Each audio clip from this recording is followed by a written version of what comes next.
Hello. As you know, Politecnico is formally concerned with the, let's say, the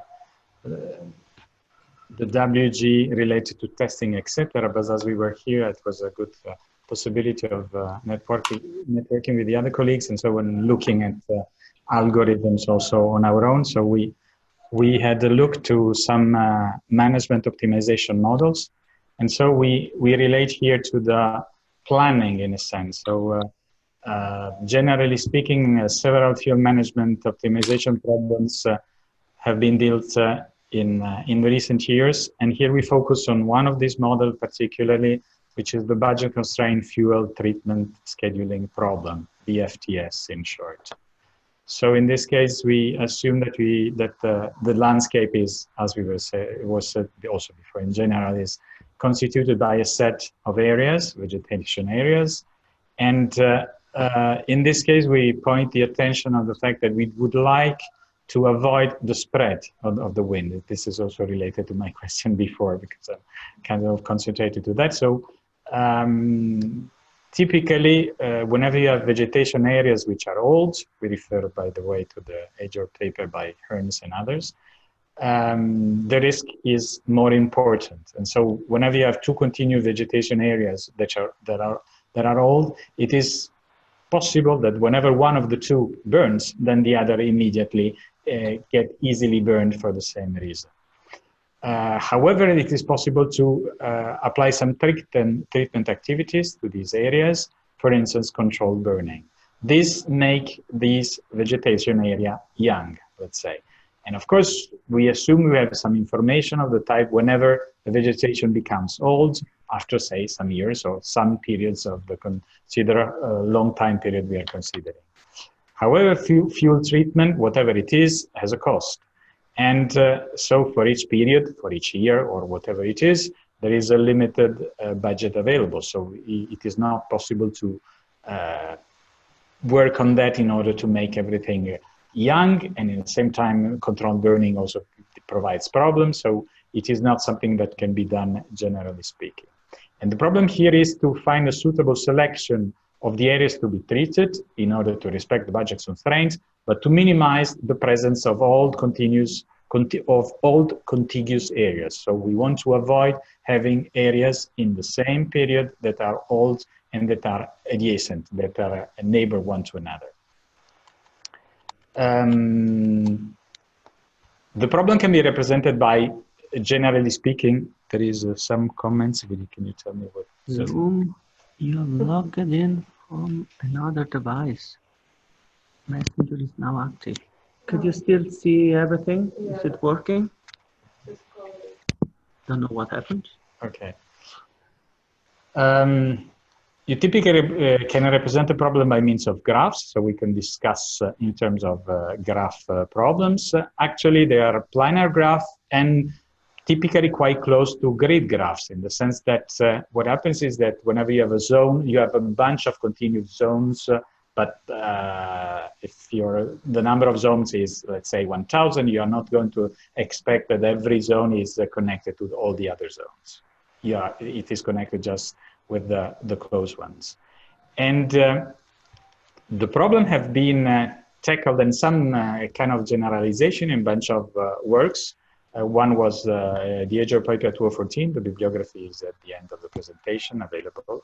And another is a recent one that was just accepted for publication on forest and environmental modeling. I don't know exactly something like that, but you see it later on. And there is a working paper by Marc Demange and Serrazella Canazescu on the problem on complexity and approximation results. What we actually notice is that the models, I was meant the integer linear programming models, make strong use of big M constraints, which is a natural way to represent binary decisions, because you have to decide something, but in a sense is a bad use in terms of polyhedral theory, because this implies that the solution you get are at you go through the continuous solution of the problem and you apply typical solvers, apply branch and bound methods. And in those cases, you get into troubles.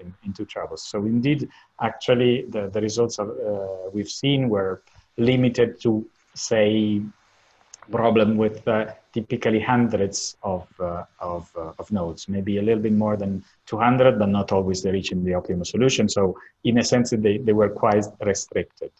And actually, for what we have seen, at least for some of the problems there, the alternative ELP formulations are possible.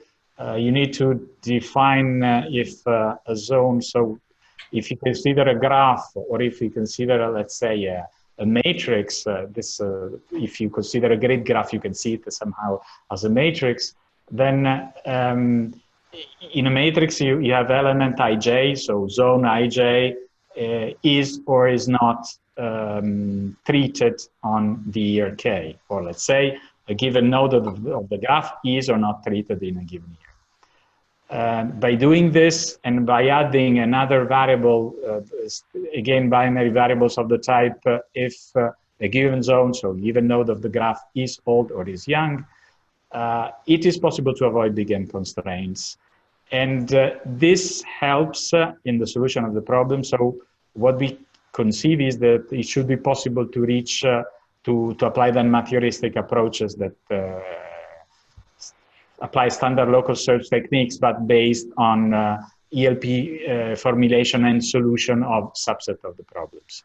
What was quite interesting in that you can then represent a bunch of different issues that could have been of interest, like something saying, are we willing to allow or to avoid the treatment of adjacent areas?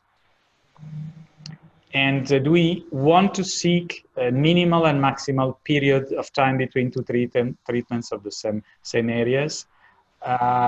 Do we conceive wind spread? And so the arcs are actually, I mean, the edges in the graph are directed arcs and not just edges. So the communication just in one direction or in the other. And all these things apparently should be representable. So in that sense, it could be possible to come up with a solution of this type. On the other way around, what is interesting is that typically these are problems on grid graphs. So the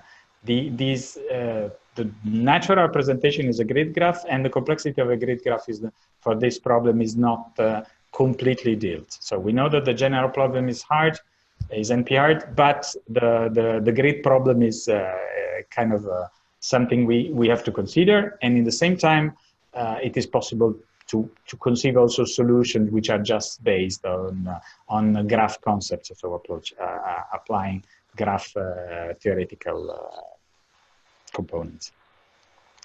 And the other thing I wanted to talk about is the fact that another possible field management optimization model can be seen as follows. Again, let's assume we have a graph and we have the risk of fire is in this case related to the fact that vegetation areas are old. The more a vegetation area is old, the more there is a risk of fire. And, but again, by proper fuel treatment activities, the vegetation may become young. So, but again, for each period, only a limited number of areas can be treated. So in this case, the goal could be the fact of saying, let us try to minimize the maximum vegetation age along all time periods, where possibly the way the vegetation age increases or the fact that a vegetation become old or not is different from one problem to another. What is interesting in this case is this problem has quite a strong analogy of something that's been tackled in the literature, that is the so-called bamboo garden training problem. And so one of the interests in this case could be to see what are the characteristics of the problem. In that case, I mean, this is, I'm going pretty fast on that. I've taken too much time before, but let's say that there is literature on the fact that you have a garden which is populated by bamboos, each with its own daily growth. rate. So the bamboos are the vertices, so are the zones, and the daily growth rate is the fact that the vegetation areas are getting older, potentially older and older, and we don't want to reach a level too high. I mean, the height of all the bamboos must be limited, but we cannot cut all the bamboos whenever we want. So we have limits in the bamboos that we can cut. And so correspondingly, there are some, this can be seen somehow also in an online setting in a sense. And what is interesting is there are some results with respect to approximation theory and complexity that can be considered also in the other case. And that's it.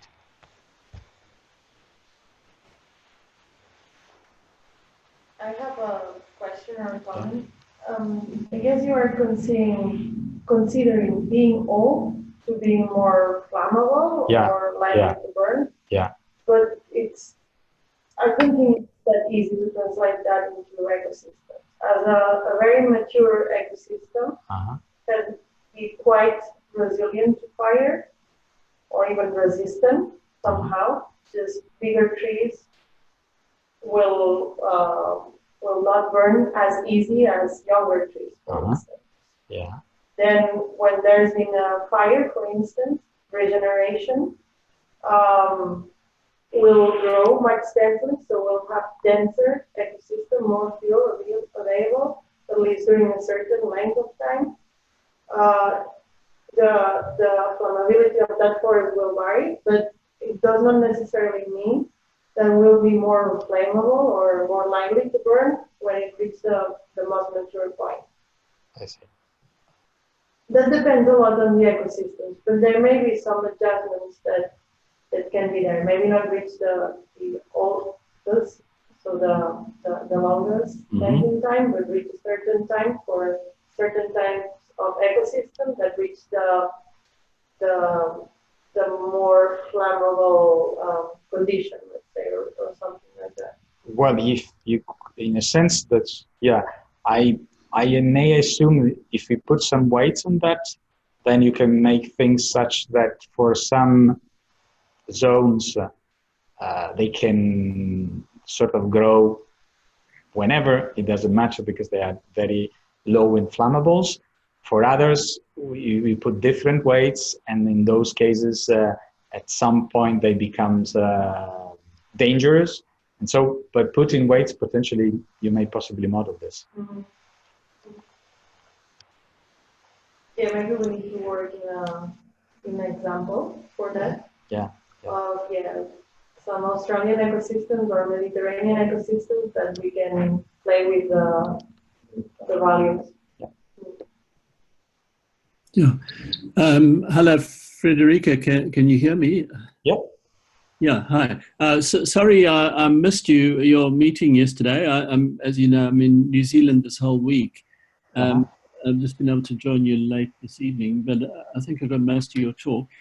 Just a few comments. The mini-max objective, we looked at that once.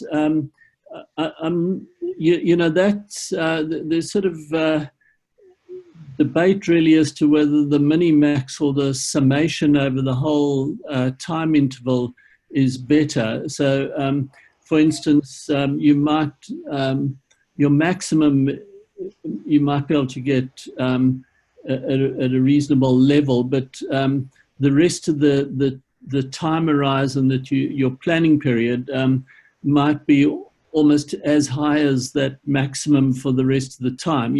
So overall, there's sort of quite a high risk over the planning horizon, whereas the sort of summation approach has the disadvantages that you might get some years where you get a really high maximum, but you do have overall the sort of lower level. So, it's not clear cut whether the mini-max or the summation for the objective function is better, especially if as a sort of random event. So with the with the summation one, if there is the odd year when there's a very high fuel load, you'd have to also have the random ignition occurring at that time and also at that place. So anyway, it's something Can I just, excuse me, just because I've lost some of your words. You are referring to the second model, right?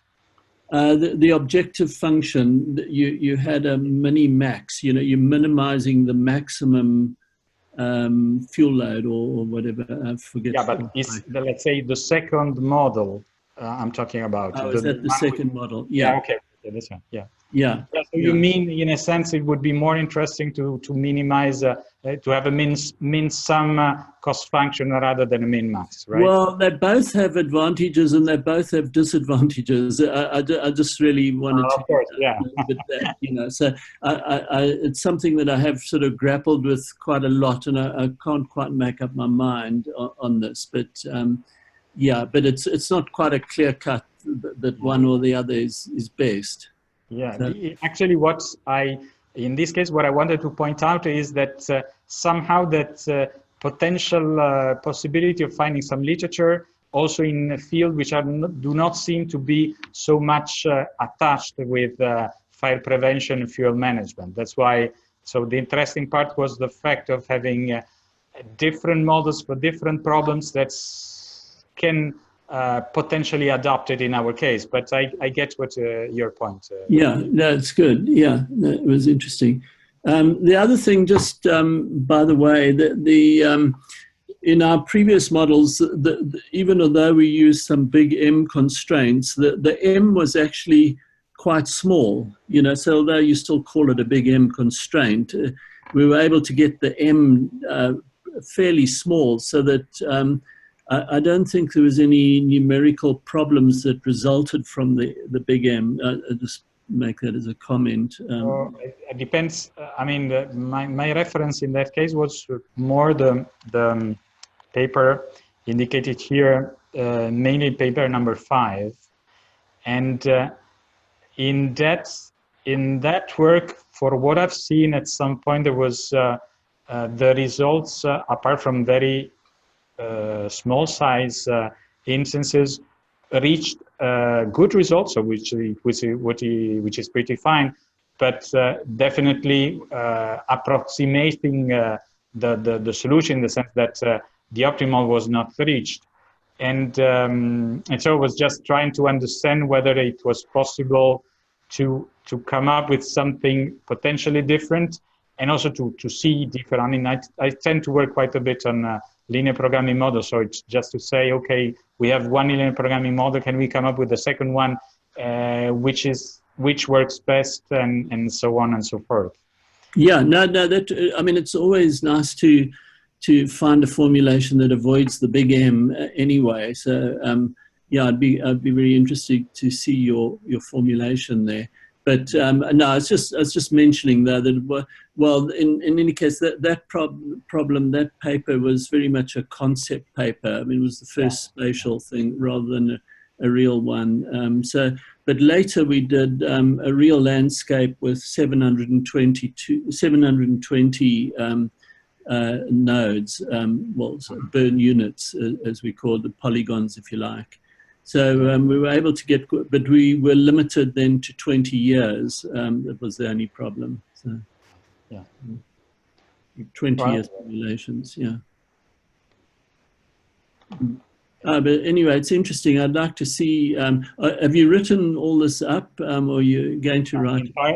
Partially, we're working on that, but we'll definitely come up with a report on these things, sure. Yeah, looking one of the things I noticed, for instance, when I was mentioning to the possibility of adding or not some further constraints, was that I was looking at, I mean, if you're I mean, I don't know if you recall by heart, but in the 2014 paper, there was a presentation, there was a figure on a matrix in which were mentioned the number of years that were necessary to come up with a, let's say, how can I call it? I just missed the name, but a periodic solution. And in that case, that periodic solution actually was burning, had reached a given objective function value, which was the optimal one but in that solution had some adjacent areas to be burned in the same periods. And what I've noticed that for that problem, it was possible to add the constraint not to have adjacent areas to be burned, and you get the same result. So in a sense, it is also the fact of saying potentially we can play also on some requirements that may or may not be more important to be tackled. Yeah. Okay. But I will, we are preparing a report on that. Give us some time, let us go back to Italy. This doesn't mean that we are not going to work on that, and so we'll